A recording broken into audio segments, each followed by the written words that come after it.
Hello dear student, आप सभी का स्वागत है मेरे यूट्यूब चैनल पर। तो दोस्तों आज की क्लास होने वाली हमारी पॉलिटिकल साइंस की सेकंड बुक का सेकंड चैप्टर, एक दल के प्रभुत्व का दौर। तो दोस्तों इस वीडियो के अंदर मैंने सभी वो इंपॉर्टेंट क्वेश्चंस कवर करने की कोशिश की है जो कि आपके एग्जाम से रिलेटेड होने वाले हैं। दोस्तों पेन कॉपी उठाइए और चलिए मेरे साथ आ जाइए, अब पढ़ना स्टार्ट कीजिए दोस्तों। ठीक है, वीडियो स्किप मत करना बीच में से, ठीक है, पूरी वीडियो देखना और दोस्तों वीडियो कैसी लगी ये भी बताना। चलिए शुरू करते हैं।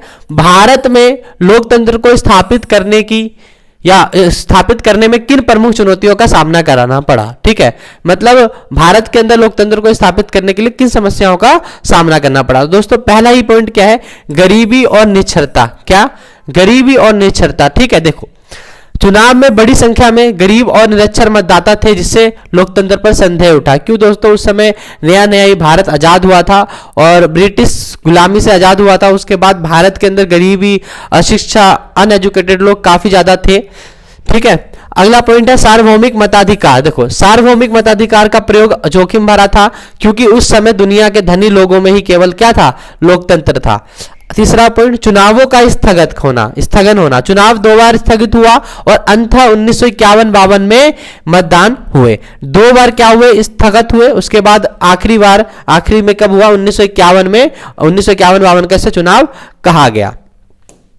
तो अगला पॉइंट देखते हैं क्या है हमारा। अगला पॉइंट है सफल चुनाव। जब ये सफल हो गए चुनाव तो जो आलोचक थे दुनिया भर के, उन सभी का मुंह बंद हो गया दोस्तों, क्योंकि उन्होंने कहा था कि इतने गरीब और निरक्षरता वाले देश के अंदर क्या होगा, लोकतंत्र कायम हो ही नहीं सकता। लेकिन ये करके उनका मुंह बंद हो गया। ठीक है, विश्व में प्रभाव। देखो भारतीय चुनावों ने यह साबित किया कि लोकतंत्र गरीबी और अशिक्षा के बावजूद भी सफल हो सकता है। तो ये पूरे विश्व को इसने बता दिया कि भारत जैसा देश भी एक लोकतांत्रिक देश बन सकता है और बना भी। ठीक है, चलिए नेक्स्ट टॉपिक पे चलते हैं अपने। अब देखिए नेक्स्ट टॉपिक क्या है दोस्तों, भारत में पहले आम चुनाव करवाने के लिए उठाए गए विभिन्न कदमों का वर्णन कीजिए। पहले आम चुनाव कराने के लिए उठाए गए विभिन्न कदमों के बारे में बताना है। ठीक है, पहले आम चुनाव। ठीक है, तो देखिए चुनाव आयोग का गठन। अब वही चुनाव करोगे तो चुनाव आयोग का गठन तो करना पड़ेगा ना, पहले कमेटी तो बनानी पड़ेगी। तो देखो जनवरी 1950 में चुनाव आयोग की स्थापना की गई। कब की गई दोस्तों, जनवरी 1950 में चुनाव आयोग की स्थापना की गई। कब, 1950 में। ठीक है, और सुकुमार सेन पहले चुनाव आयुक्त बने। ठीक है, अगर दोस्तों आप लोग ये वीडियो देख रहे हो तो लिख दीजिए इसका नाम, इस व्यक्ति का नाम क्या है। आप लोगों को पता है ना क्या है, सुकुमार सेन। तो कर दो कमेंट बॉक्स में, फटाफट भर दो इसको। ठीक है, चुनाव आयोग का गठन 1950 में हुआ और पहले चुनाव आयुक्त कौन बने दोस्तों, सुकुमार सेन। ठीक है, सेकंड पॉइंट पे चलते हैं। देखिए सेकंड पॉइंट क्या है हमारा, चुनाव की चुनौतियां। देखो चुनाव की चुनौतियां क्या रही। देखो भारत का आकार बड़ा होने के कारण चुनाव क्षेत्रों का सीमांकन और मतदाता सूची तैयार करना काफी मुश्किल कार्य था। ठीक है, थर्ड पॉइंट मतदाता सूची में समस्या। देखो महिलाओं के नाम गलत थे, फलाना की बीबी टलाना की बीबी करके तो वहां पे लिखा हुआ था जिससे पता नहीं चल पा रहा था, जिन्हें सुधारने के लिए नई सूची तैयार की गई। ठीक है, थर्ड पॉइंट मतदाताओं की संख्या। देखो 17 करोड़ मतदाता थे लेकिन 85% उनमें से अनपढ़ थे, निरक्षर थे, जिन्हें पढ़ना लिखना कुछ भी नहीं आता था। ठीक है, फिफ्थ पॉइंट चुनाव प्रशिक्षण। तो 3 लाख अधिकारियों को चुनाव संचालन के लिए प्रशिक्षित किया गया। मतलब करीबन 3 लाख लोगों को बताया गया कि किस तरीके चुनाव करने हैं। ठीक है, अगला पॉइंट है सफल चुनाव। चुनाव सफल रहे और भारत में लोकतंत्र की स्थापना हुई और आलोचकों का मुंह बंद हो गया। दोस्तों हमने 2 टॉपिक पढ़ लिए, 2 टॉपिक को एक बार दोबारा देख लो, आपके दिमाग में फिट हो जाएगा। लोकतंत्र स्थापित करने में प्रमुख चुनौतियां क्या आई, तो क्या था दोस्तों, पहले गरीबी और निरक्षरता, सार्वभौम मताधिकार, चुनावों का स्थगित होना। ठीक है, सफल चुनाव हो गए, विश्व में प्रभाव पड़ गया। ठीक है, अगला है कि चुनाव करवाने के लिए उठाए कदमों के बारे में बताना है। तो क्या है, चुनाव आयोग का गठन हुआ जो 1950 में हुआ था और पहले चुनाव आयुक्त कौन बने, सुकुमार सेन बने। ठीक है, चुनाव की चुनौतियां क्या है, भारत इतना विशाल और बड़ा आकार का देश है जिसकी वजह से सीमांकन और मतदाता सूची तैयार करने में कठिनाई हुई। मतदाता सूची में समस्या क्या है कि महिलाओं के नाम गलत सलत लिख रखे थे, उसको सुधारना पड़ा। मतदाताओं की संख्या 17 करोड़ थे जिसमें से 85% जो थे वो अनपढ़ लिखे थे। चुनाव प्रशिक्षण, 3 लाख अधिकारियों को चुनाव कराने की शिक्षा दी गई। ठीक है, और सफल चुनाव रहा और आलोचकों का मुंह बंद हो गया। ठीक है, अब चलिए दोस्तों नेक्स्ट पॉइंट पे चलते हैं सीधा।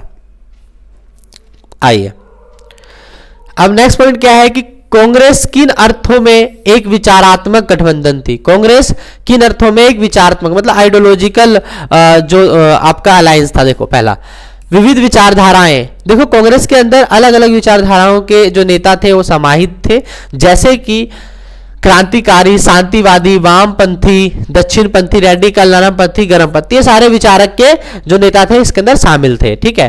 सेकंड पॉइंट, वर्गीय विविधता। देखो कांग्रेस में उच्च वर्ग, किसानों, पेशेवरों और व्यापारिक वर्ग के लोग थे जो विभिन्न सामाजिक हितों का प्रतिनिधित्व करते थे। तो समझ रहे हो दोस्तों, आप लोग कॉपी किताब उठा के बैठे हो ना? हाँ बढ़िया, बहुत बढ़िया। ठीक है, चलो अब करते हैं आगे। ठीक है, देखो कांग्रेस में उच्च वर्ग, किसानों, पेशेवरों, व्यापारी वर्ग के लोग थे जो विभिन्न सामाजिक हितों का प्रतिनिधित्व करते थे। थर्ड पॉइंट, विविध समूहों का पहचान। मतलब इसमें क्या था? देखिए, विभिन्न समूहों ने अपनी पहचान कांग्रेस के भीतर बनाए रखी, लेकिन उनकी भूमिका पार्टी के भीतर समाहित रही। मतलब अलग अलग लोग थे, उन्होंने अपनी अपनी पहचान बना रखी थी। अलग अलग विचारधारा के नेताओं ने अपनी विचार फैला रखी थी, बना रखी थी, लेकिन वो केवल पार्टी के अंदर तक ही। ठीक है, आइए फोर्थ पॉइंट, राजनीतिक विचारों की सहनशीलता। देखो राजनीतिक विचारों की सहनशीलता, देखो कांग्रेस ने विभिन्न गठबंधों या गठनों और विचारधाराओं को स्वीकार किया, जैसे कांग्रेस सोशलिस्ट पार्टी जो बाद में अलग हो गई। ठीक है। सिक्स पॉइंट, सामाजिक और राजनीतिक गठबंधन। सिक्स ये दोस्तों फिफ्थ पॉइंट है, ये फोर्थ, ये हमारा फिफ्थ। सामाजिक और राजनीतिक गठबंधन। देखो कांग्रेस ने विभिन्न राजनीतिक और सामाजिक वर्गों और विचारधाराओं को एक साथ जोड़ा जो समय के साथ अधिक व्यापक हो गए। दोस्तों ये कौन सा पॉइंट था कि कांग्रेस के अंदर किन अर्थों में एक विचारधारात्मक गठबंधन थी? मतलब कांग्रेस एक कैसे विचारधारात्मक गठबंधन थी? तो हमने पढ़ लिया क्या कि विविध विचारधाराएं, वर्गीय विविधता, विविध समूहों की पहचान, राजनीतिक विचारों की सहनशीलता, सामाजिक और राजनीतिक गठबंधन। तो ये सारी चीजें क्या थी? कांग्रेस के अंदर ये गठबंधन थी, एक विचारधारात्मक गठबंधन थी। अब देखो दोस्तों इंपॉर्टेंट क्वेश्चन आता है आपका, ये क्वेश्चन आ सकता है आपका 4 मार्क्स का पॉलिटिकल साइंस में। देखो पहला, एक पार्टी प्रभुत्व की प्रणाली का भारतीय राजनीति के लोकतांत्रिक चरित्र पर खराब असर हुआ। आपको ये बताना है कि अगर एक पार्टी है किसी भी राज्य के अंदर तो उससे क्या प्रॉब्लम आ सकती है राज्य को। तो देखो पहला पॉइंट है तानाशाही की संभावना। जैसे कि आप लोग जानते हैं कि सोवियत यूनियन में एक ही कम्युनिस्ट पार्टी थी, है ना? थी कि नहीं थी? 70 सालों तक राज किया था उसने। ठीक है, उसी तरीके से तानाशाही की संभावना रहती है एक पार्टी के होने की वजह से। ठीक है, और पार्टी अपनी नीतियों और विचारधाराओं को जबरदस्ती लागू करती है, जिससे लोकतंत्र कमजोर होने लग जाता है। जब एक ही पार्टी है तो अपने मन की करेगा, किसी की भी नहीं सुनता। ठीक है, आइए सेकंड पॉइंट, कांग्रेस की तानाशाह रवैया। देखो कैसे कांग्रेस ने 1959 में केरल में कम्युनिस्ट सरकार को हटाने के लिए अनुच्छेद 356 का दुरुपयोग किया। इससे विरोधी दलों में असंतोष पैदा हो गया। मतलब सीधा हटाई दो, रास्ता पत्ता साफ कर दो, अगर वो रहेगा ही नहीं तो जीतेगा कहां से? ठीक है ना? तो उसने क्या करा, अनुच्छेद 356, देखो अगर क्या कम्युनिस्ट सरकार को हटाने के लिए कौन सा अनुच्छेद 356 का इस्तेमाल करते हुए उसको हटा दिया। ठीक है, जिससे क्या हुआ, पार्टी में लोग असंतोष पैदा हो गया। अब देखिए विरोधी दलों का आभार या उभार। देखो 1964 में कांग्रेस के खिलाफ विपक्षी दलों ने मोर्चा बनाया, जिससे कांग्रेस को हार का सामना करना पड़ा। कब दोस्तों? 1964 में जो सारे विपक्षी दल थे कांग्रेस के खिलाफ एकजुट होकर लड़े और उस मतलब चुनाव में जीत हासिल किया। फोर्थ पॉइंट, भारत की विविधता। देखो भारत में विभिन्नता होने के कारण एकल पार्टी प्रभुत्व लोकतांत्रिक प्रणाली के लिए उपयुक्त नहीं है। मतलब भारत के अंदर एक पार्टी रहना सही नहीं है। भारत के अंदर मल्टी पार्टी रहेंगे तो वो उसकी गलती बताएगा, वो उसकी गलती बताएगा, तो इससे क्या रहेगा, हमारा भारतीय लोकतंत्र सही तरीके से अपना काम करता रहेगा। ठीक है, आइए नेक्स्ट पॉइंट पे चलते हैं। नेक्स्ट पॉइंट है दोस्तों हमारा, भारत में एक दलीय प्रभुत्व प्रणाली अन्य देशों से भिन्न कैसे है? क्या एक दल के एकाधिकार का मतलब यह है कि भारत लोकतंत्र नहीं है? आप देखो भारत में एक दल पार्टी थी उस समय, कांग्रेस सबसे प्रभावशाली, बार बार वही जीत रही थी, पहले 3 आम चुनावों में लगातार जीती। तो ऐसा क्यों कहा जाता है कि क्या वो तानाशाह की ओर जा रहा है? नहीं दोस्तों, तो इसी चीज को हमें समझना है। देखो न्यायपूर्ण चुनाव, हमारे भारत में कांग्रेस ने स्वतंत्र और निष्पक्ष चुनावों में जीत दर्ज की, जबकि अन्य देशों में चुनाव नतीजे से छेड़छाड़ होती थी। मतलब हमारे भारतीय चुनाव के अंदर क्या होता था, चुनाव को निष्पक्ष तौर पर किया था, तो उसके अंदर कोई भी हेराफेरी नहीं होती थी। ठीक है, दूसरा पॉइंट, लोकतंत्र की विशेषताएं। देखो भारत में कांग्रेस का एकाधिकार था, लेकिन भारतीय राजनीति में लोकतंत्र बना रहा क्योंकि अन्य दलों की उपस्थिति और स्वतंत्र चुनाव थे। क्योंकि दोस्तों देखो, हमारा एक दल प्रभुत्व तो था, मतलब कि कांग्रेस की पार्टी बार बार जीत रही थी, लेकिन अन्य पार्टी भी थी जो कि कांग्रेस की आलोचना कर रही थी। ठीक है, आइए थर्ड पॉइंट में। दोस्तों पढ़िए दोस्तों बिल्कुल बढ़िया तरीके से, अभी बिल्कुल भी शांत नहीं रहना, मैं भी आपके साथ लगा हुआ हूं, आप भी लगे रहो। भारत का लोकतांत्रिक ढांचा, क्या दोस्तों? भारत का लोकतांत्रिक ढांचा। देखो, कांग्रेस के एकाधिकार के बावजूद भारत में राजनीतिक प्रक्रिया लोकतांत्रिक रूप से संचालित हुई। ठीक है, मतलब फिर भी अगर एक ही पार्टी है लेकिन लोकतांत्रिक सही तरीके से अपना काम कर रहा था। दोस्तों हमने क्या पढ़ा यहाँ पर हमने क्या पढ़ा कि एक दलीय पार्टी या प्रभुत्व प्रणाली अन्य देशों से भिन्न कैसे है। क्या एक दल के एकाधिकार का मतलब यह है कि भारत लोकतंत्र नहीं है? तो ऐसा कहना बिल्कुल ही गलत है दोस्तों। ठीक है, आइए हमारा अगला क्वेश्चन है, कांग्रेस पार्टी के प्रभुत्व के लिए मुख्य कारण बताइए कि कांग्रेस कारण क्यों बार बार आई जा रही थी सरकार के अंदर, क्यों अपनी सरकार बार बार वो बनाई जा रही थी। देखिए पहला पॉइंट है राष्ट्रीय आंदोलन की विरासत। क्या है? राष्ट्रीय आंदोलन की विरासत। देखिए, कांग्रेस ने स्वतंत्रता संग्राम से एक मजबूत विरासत प्राप्त की जिससे पार्टी को लोकप्रियता मिली। मतलब ये जब से आजादी हो रही थी उस समय से ही ये लोकप्रिय पार्टी थी। ठीक है, इससे जनता का ध्यान आकर्षित हुआ। देखो, जमीन स्तर पर संगठन, कांग्रेस का संगठन जमीनी स्तर पर था, मजबूत था, जिसने उसे लोगों तक पहुंचाने में मदद की। स्थानीय समायोजन, देखो कांग्रेस ने विभाजन या विभिन्न राज्यों की स्थानीय परिस्थितियों के अनुरूप अपनी नीतियां बनाई। ठीक है, फोर्थ पॉइंट, नए सहायकों का आकर्षित करना। देखो, कांग्रेस ने चुनावी फायदे और संसाधनों का सही उपयोग कर नए सहयोगियों को जोड़ा। मतलब कि अपनी पार्टी के अंदर दिग्गज नेताओं को जोड़ते गए और वो लोग नीतियां बनाते गए जिससे पार्टी पॉपुलर होती गई। ठीक है ना। तो प्रभुत्व का क्या कारण है दोस्तों? कांग्रेस पार्टी के प्रभुत्व क्या कारण है?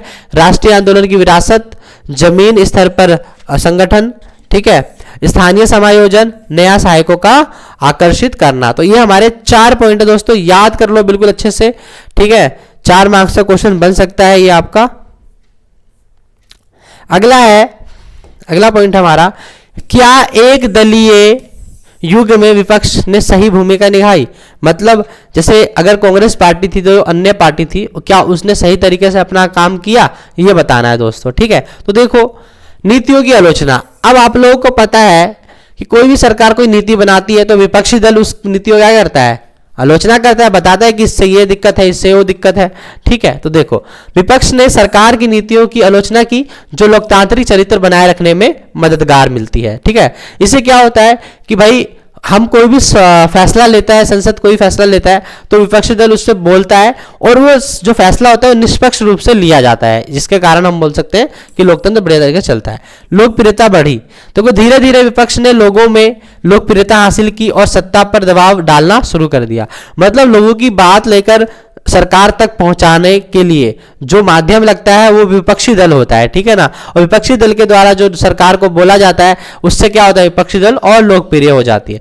सत्ताधारी पार्टी को प्रभावित करना। देखो विपक्ष ने सरकार को अपनी गलतियों का एहसास दिलाया और उसकी आलोचना की। देखो अब क्या, अगर मान लो मैं ही गलती कर रहा हूं कुछ पढ़ाने के लिए, मान लो मैंने कुछ गलती कर दिया, ठीक है, तो उसमें क्या रहेगा? आप कमेंट करके मुझे बताओगे ना कि सर यहाँ पे गलती कर दी आपने, इसको सुधार लो।